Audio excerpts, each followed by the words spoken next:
Good afternoon, ladies and gentlemen. Thank you to Michael and thank you to CEDA for hosting this event.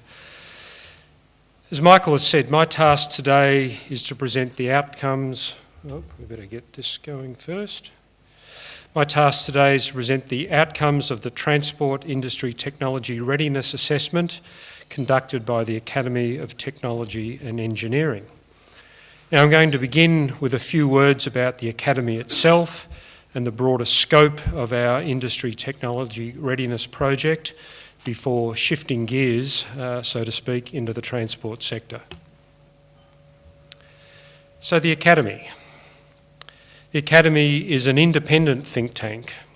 It's one of 4 Australian learned academies. It comprises around 900 fellows drawn from industry, government, research agencies and academia.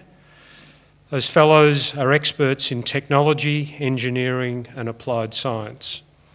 Our focus is on the practical, evidence-based advice. Like you, we're curious about the world and want to create a better future. This slide outlines the Academy's key strategies and focus areas in our strategic plan. The themes include technology readiness, STEM, global connection, impact and diversity. For me personally, the Academy reflects a fundamental optimism about the role of technology, engineering and applied science in the Australian economy, society and environment. We're not here because we think we've got a problem to be solved, we're here because we're optimistic about the role that technology can play. Under the leadership of Professor Hugh Bradlow, the Industry Technology Readiness Project is the Academy's major activity under Strategy Area 1. This first report on the transport sector has been a joint project of the Academy's Industry and Innovation Forum and the Infrastructure Forum. So this Technology Readiness Project overall is a 3-year research effort with a horizon out to 2030. It's primarily funded by an Australian Research Council Learned Academy Special Projects grant. And with the transport sector now finalised and being released today, the Academy has started work assessing technology readiness in the health sector. That will be our next deep dive. And we expect to be looking at 1 or 2 other sectors before the project winds up in 2020. Perhaps we'll be back at CEDA once or twice more over the next few years. The objective of this 3-year program is to assess the readiness of Australian industry sectors to adopt, adapt or develop new technologies over the next decade. We want to help Australia embrace technological change, not be the victims of it, embrace it. Now, I don't need to repeat the truisms about the scale and rate of change. We all live this. The question then is how can we get ahead of the curve and how can we optimise the impacts?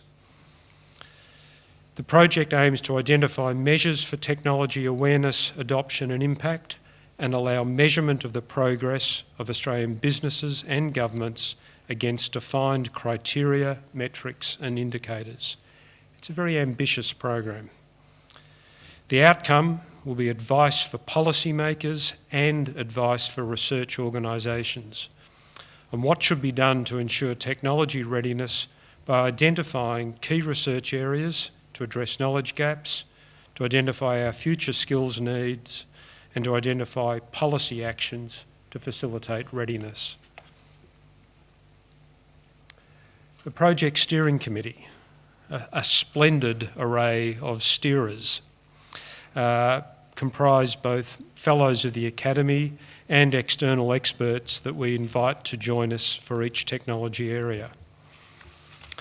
I'd like to acknowledge the contribution of my colleagues, particularly my co-chair, Catherine Fagg, and I'm particularly pleased that Michael Edwards, Phil Butler and Ian Christensen from the committee are attending the launch today, and Ian will be on the panel after we've eaten. Now, with this many people steering, you might be wondering who exactly did the rowing, because there weren't a lot of rowers on this committee, I can tell you. The answer is that this research was conducted by a team of staff from the Academy itself. That team comprises Matt Wenham, Fern Beavis, Emily Finch, Robin Lawford, Dominic Banfield and Alex Siebel, and I'd like to acknowledge their contribution and work today. As usual, if you think this project is worthy and a splendid result, the steering committee will take all the credit. If, however, you think it's lacking in some way, we'll just blame the staff. It's all right, Alex, I think you're probably close to getting through there. So, transport. Why did we choose transport as the first sector in this 3-year program?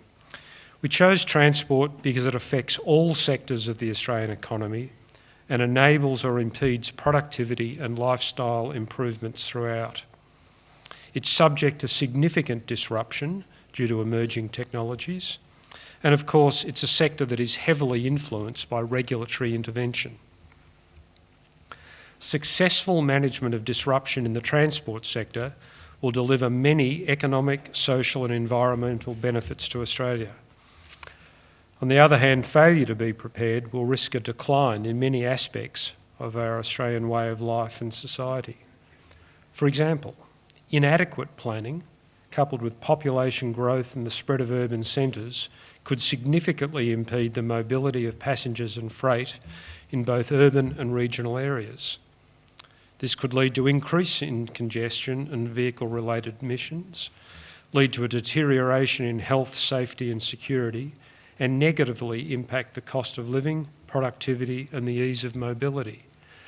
But the opposite outcomes are all available to us if we go about it the right way. And I think the op-ed piece that the President of the Academy, Hugh Bradlow, published this morning painted a really nice little picture of how technology in the transport sector can be a massive positive.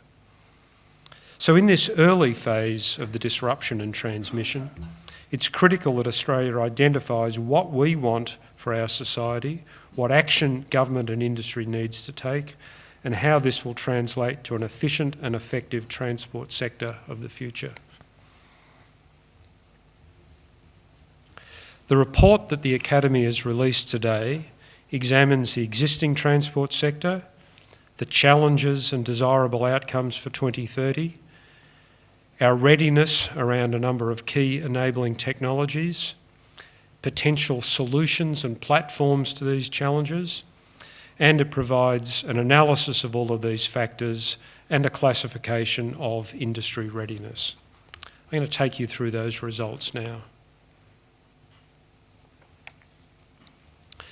This chart shows the overall logic of our assessment, the challenges, technologies, solutions and outcomes. The Academy has identified sustainability and climate change, productivity and health as the 3 key challenges that will need to be addressed within the transport sector over the next decade.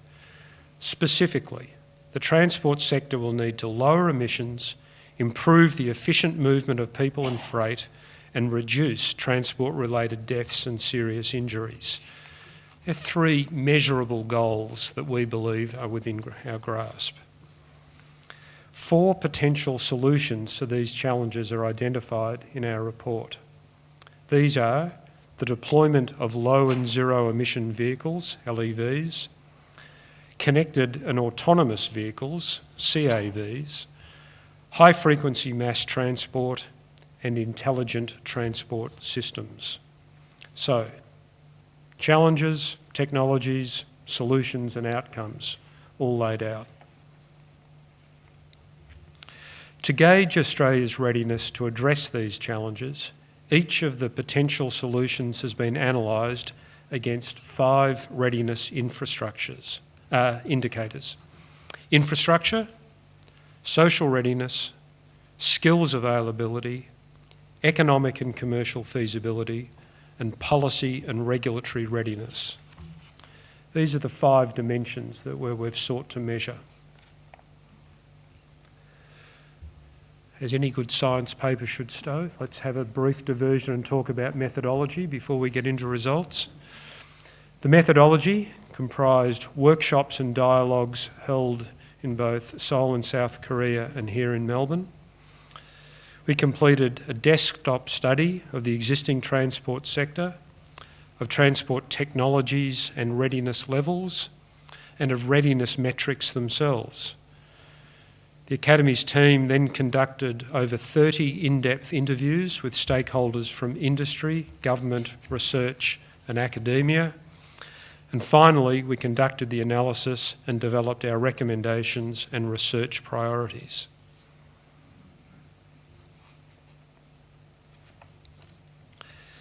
Future transport technologies are underpinned by fundamental technological advancements in many fields, enabling technologies. So the report looks at a range of these new and emerging technologies that have the potential to affect the sustainability, productivity and safety of Australia's transport sector and how they might be applied. The scope of this project includes, in the digital and data area, technologies such as artificial intelligence and blockchain, communication, sensing and spatial technologies such as 5G, spatial, Internet of Things and so on, and in the energy area, batteries and hydrogen. The report also considers Australia's research and industry strengths and weaknesses in regard to the development and deployment of these enabling technologies. So, readiness indicators. This chart summarises our readiness assessment. For ease of reference, the more black the circle, the more ready we've judged that dimension to be.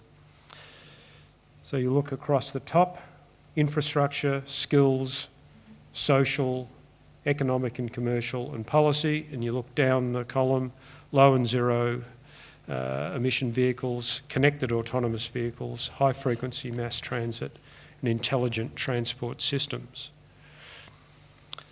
Our analysis shows that Australia is performing well on a number of key indicators and is actually very well placed to capitalise on the coming technology revolution.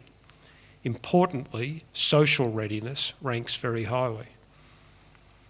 But there are a few areas where we're not as well advanced as we'd like to be. In particular, infrastructure readiness and skills availability. A particular challenge for these two dimensions, of course, is that they require long-lived, deep investments. With technology developing at a rapid pace and competitor countries investing and acting strategically, Australia needs to ensure that we also make smart, strategic decisions to keep pace with the technological frontier. So our analysis provides an opportunity for government, industry and research organisations to develop and plan for future urban environments based on transport needs and mobility patterns of Australian communities. To achieve the desired outcomes within the transport sector by 2030, the Academy makes policy recommendations in 4 areas and identifies research priorities. I'm now going to take you through those recommendations and research priorities over the next 4 slides. Before I move on, just to pause briefly on this one more observation. The point of this kind of readiness assessment, this is today, what we know today. What you're really looking for over time, of course, is movement across these. And so a static measure of where we are today, and perhaps we can explore this concept further in the panel discussion, but you would expect over time, if this report has impact and industry, research and government act in the ways we're suggesting, that this could be a sea of black in the not too distant future. So let's look at our recommendations and research priorities. The first recommendation relates to a widespread shift toward low-emission transport options. The Academy recommends that the Commonwealth Government implement policies to reduce vehicle emissions and to encourage the rapid and widespread uptake of LEVs, low and zero emission vehicles. This should be driven by a national target and associated regulatory mechanisms. public and private corporations should be incentivised to use LEVs as fleet vehicles, and of course we need stringent standards for emissions. These mechanisms would be complemented by efforts in the energy sector to ensure that LEVs are powered by low emission energy sources. The key research questions. What impact will the uptake of LEVs have on Australian emissions under various plausible scenarios? How can we ensure that electric vehicles have a neutral to positive impact on the electricity grid? And how will the costs and benefits differ between privately owned LEVs and shared fleet ownership models?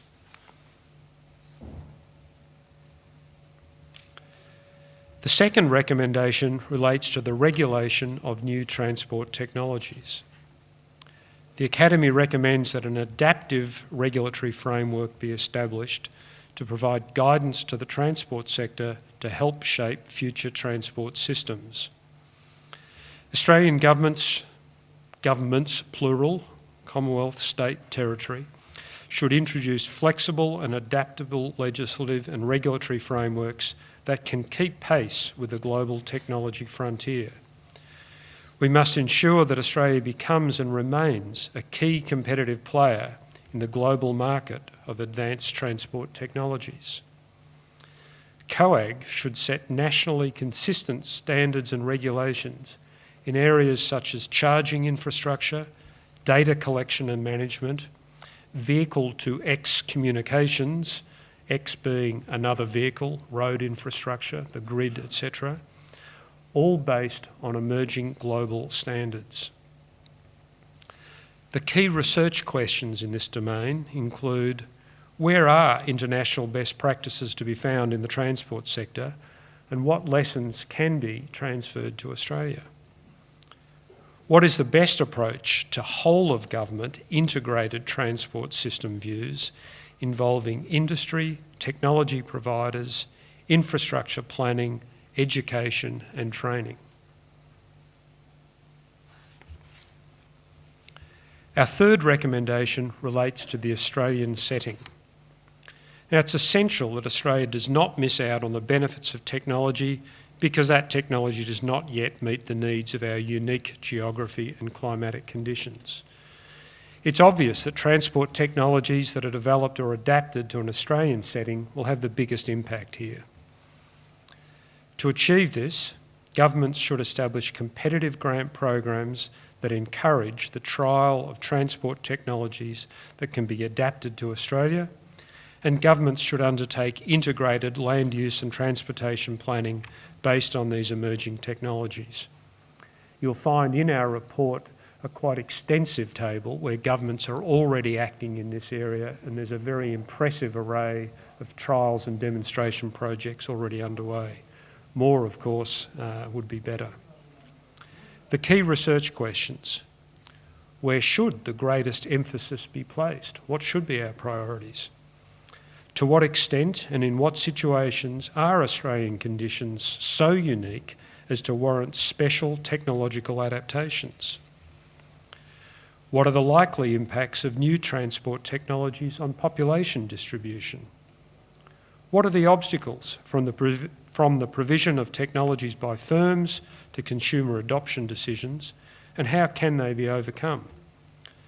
And what are the drivers and impediments to the application of data and digital science to the transportation sector?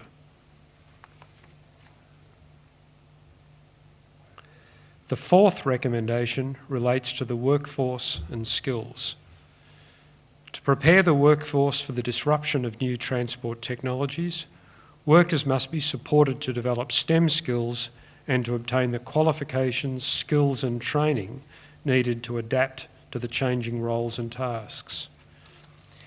Here, the Academy recommends that state and territory departments of education should strengthen the content and teaching of science, technology, engineering and mathematics during upper primary and compulsory secondary schooling to encourage students to pursue university and VET courses in these areas. And we recommend that universities and VET institutions, in collaboration with industry, should provide and promote course options that will assist Australia's current and future workforce to develop the skills required to meet the demands of the future transport sector. These may include skills in data analysis and modelling, city planning, software development, geospatial technologies, network and data security, logistics, skilled trades, transport data administration, and project management. The key research questions that our report suggests deserve a deeper analysis. So what exactly are the skills requirements to meet these needs? And how do these map onto the existing incentives, provision and accreditation processes in our education system? And how should those gaps be addressed? So, the recommendations and research priorities that I've outlined today and that have been published today are grounded in the extensive consultations and research that the Academy has undertaken for this project. They're not radical, they're not idealistic, they're not alarmist.